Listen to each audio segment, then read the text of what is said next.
इसको हमने दोबारा लिखना है किस फॉर्म में, यहाँ पे 13y था तो हम क्या करेंगे, इसको ओपन करेंगे 9y जो हमने नंबर निकाले थे 9y माइनस 4y।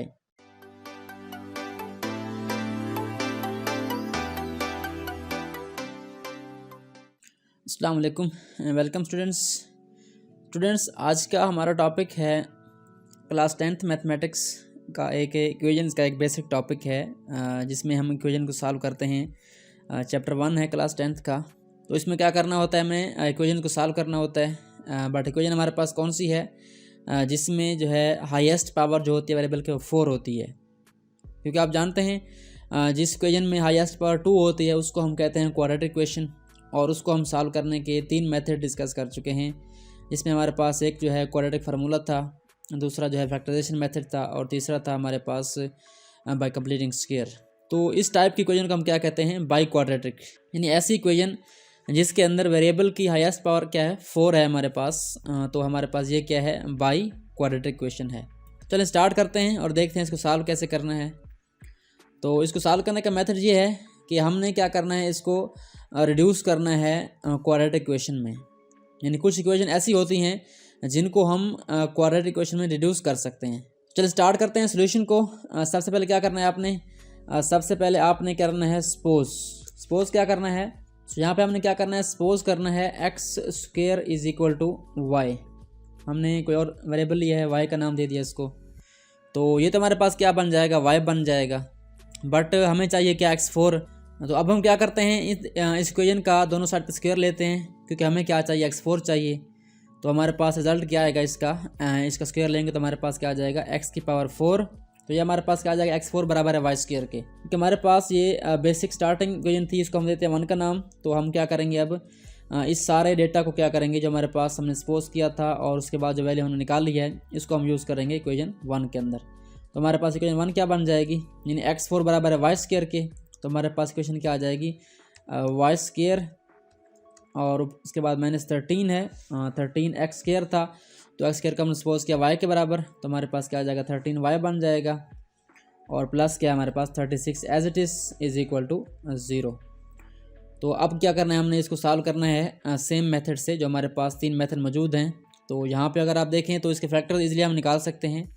यहाँ पे हमारे पास 1 है और यहाँ पे क्या है, 36 है। 1 और 36 को मल्टीप्लाई करें तो हमारे पास 36 आता है। और इस तरह हम 2 नंबर फाइंड कर सकते हैं जिनको हम मल्टीप्लाई करें तो हमारे पास क्या बनता है, 36 बनता है, और उनको जमा करें तो क्या बनता है, -13 बनता है। तो हमारे पास वो नंबर कौन से हैं, 9 को मल्टीप्लाई करें आप 4 से तो हमारे पास क्या आता है, 36 आता है। तो हमें क्या चाहिए, जब हम मल्टीप्लाई करें तो हमारे पास प्लस का 36 बने, और जब हम ऐड करें तो हमें क्या चाहिए, -13। तो हम क्या करते हैं, इसको माइनस कर देते हैं और इसको भी क्या कर देते हैं, माइनस। तो हमारे पास रिज़ल्ट जो है वही रहेगा जब मल्टीप्लाई करेंगे।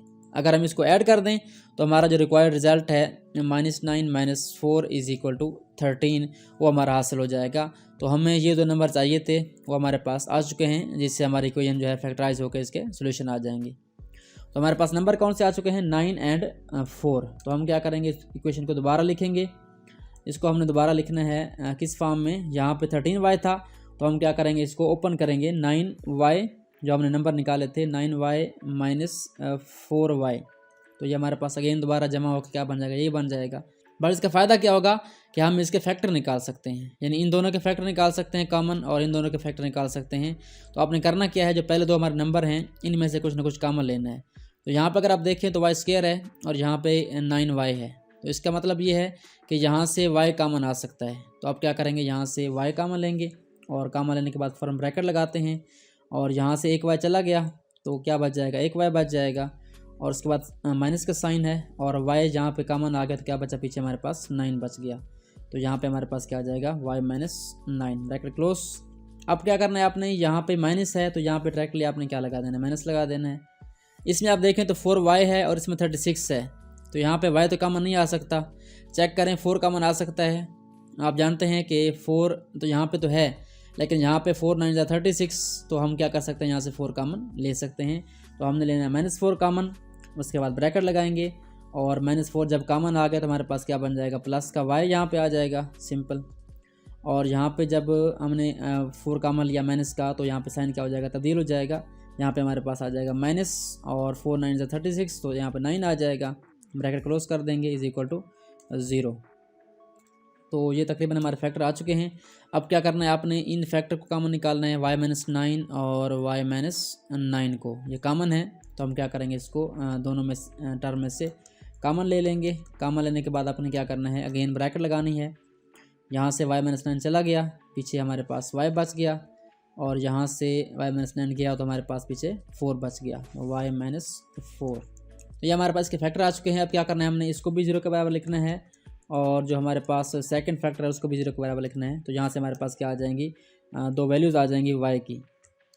स्टूडेंट्स अभी तक हमने y की वैल्यू निकाली हैं, अब हमने असल काम करना है, हमने y की वैल्यू निकालने के बाद x की वैल्यू फाइंड करनी है, क्योंकि हमारे पास इक्वेशन क्वाड्रेटिक थी, बल्कि बाई क्वाड्रेटिक थी, उसमें 4 पावर थी हाईएस्ट, तो आंसर भी क्या आएंगे इसके, x के 4 आएंगे। तो हमने क्या करना है, बारी बारी यूज़ करना है y इज़ इक्वल टू 9 को। तो यहाँ पे अगर आप निकालें y, तो जब 9 जो है माइनस के इधर जाएगा तो क्या बन जाएगा, हमारे पास प्लस का हो जाएगा। तो हमारे पास y की एक वैल्यू 9 की आ गई, और दूसरी वैल्यू क्या आ जाएगी हमारे पास, y इज़ इक्वल टू +4। तो ये हमारे पास फ़िलहाल जो है y की वैल्यूज़ आ चुकी हैं, यानी हमारे पास इस इक्वेशन की वैल्यूज़ आ चुकी हैं। अब क्या करना है, इन वैल्यूज़ को इस इक्वेशन में यूज़ करना है, और हमने क्या निकालना है, x की निकालनी है। तो हमारे पास जो रिलेशन था वो क्या था, x² is equal to y था।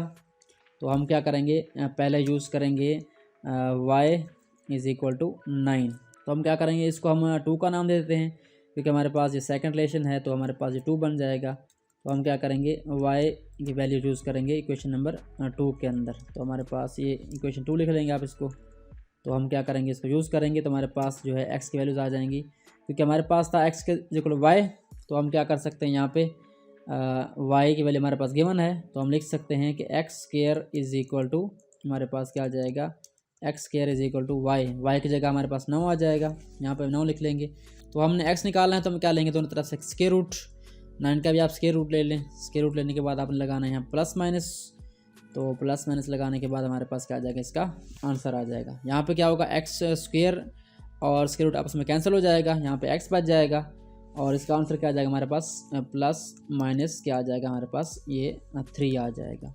तो ये हमारे पास x की 2 वैल्यूज़ पहली आ चुकी हैं।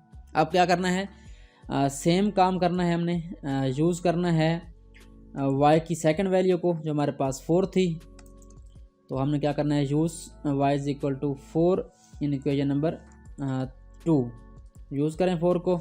तो हमारे पास क्या आ जाएगा, x के रेजिडिस, यहाँ पे हमारे पास 4 आ जाएगा, इसका हम लेंगे स्क्वायर रूट। तो अब 4 का स्क्वायर रूट ले लें, तो हमारे पास आंसर क्या आएगा, x इज़ इक्वल टू +-2 आ जाएगा। तो ये हमारे पास x की ओरिजिनल वैल्यूज़ आ चुकी हैं, +-3 एंड +-2।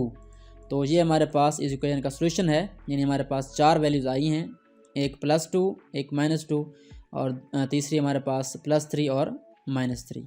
सो अब लिखना है हमने इसका सोल्यूशन सेट। तो क्या करेंगे, हम सोल्यूशन सेट राइट करेंगे इसका, वो क्या आएगा हमारे पास, कर्ली ब्रैकेट लगाएंगे। तो एक हमारे पास वैल्यू कौन सी आई है, +-2 आया है, और ये लिखेंगे हम +-2, उसके बाद कॉमा लगा देंगे, और हमारे पास सेकंड वैल्यू कौन सी आई है, दो +-3, यहाँ पे हमारे पास क्या आ जाएगा, +-3 आ जाएगा। सो स्टूडेंट्स ये हमारे पास क्या आ चुका है, सॉल्यूशन सेट आ चुका है। जो हमारे पास इक्वेशन थी गिवन, इसका हमने इसको पहले जो है कन्वर्ट किया क्वाड्रेटिक इक्वेशन के अंदर, उसके बाद हमने उसको सॉल्व किया, फिर वहाँ से दोबारा हमने क्या है उसको उसकी ओरिजिनल इक्वेशन में पुट किया, तो हमारे पास क्या आ गए, 4 आंसर आ गए। आई होप सो आपको टॉपिक समझ आ गया होगा। सो स्टूडेंट्स अगर आपको वीडियो अच्छी लगी, लाइक करें, शेयर करें अपने फ्रेंड्स के साथ, अपने क्लास फेलोज़ के साथ, और चैनल को सब्सक्राइब कर दें, पेज फॉलो कर दें। Thanks for watching and don't forget to subscribe my channel.